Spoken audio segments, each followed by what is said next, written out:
శుక్రవారము స్పెషల్గా నేను దేవునికి ప్రసాదం రెడీ చేస్తున్నానండి.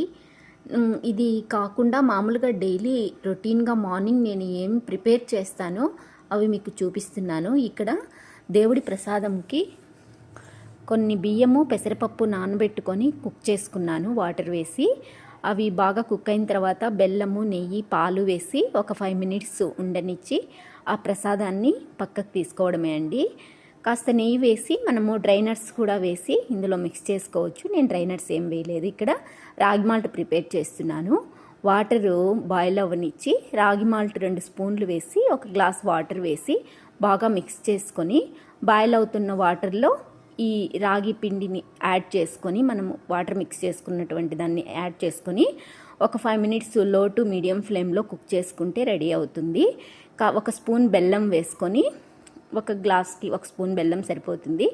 ఇది గ్లాస్లోకి ఉంచుకొని చల్లారబెట్టుకొని తాగేయడమే అండి. ఇక్కడ టీ ప్రిపేర్ చేసుకున్నాను. నేను 1 స్పూను షుగర్ వేసి ప్రిపేర్ చేసుకున్నటువంటి టీని తీసుకుంటున్నానండి. ఒకరికి టీ, ఒకరికి రాగి మాల్టు, దేవుడికి ప్రసాదము. ఇక్కడ టిఫిన్గా పొంగల్ని ప్రిపేర్ చేస్తున్నానండి.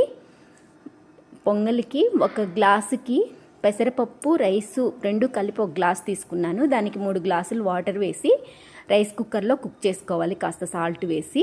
అంతలోపల ఇక్కడ చట్నీకి ప్రిపేర్ చేస్తున్నానండి. శనక్కాయ పప్పులు ఫ్రై చేసుకొని శనక్కాయ పప్పులు పచ్చిమిర్చి ఆనియన్స్ సాల్ట్ వేసి మిక్సీ పట్టుకొని గ్రైండ్ చేసుకోవాలి.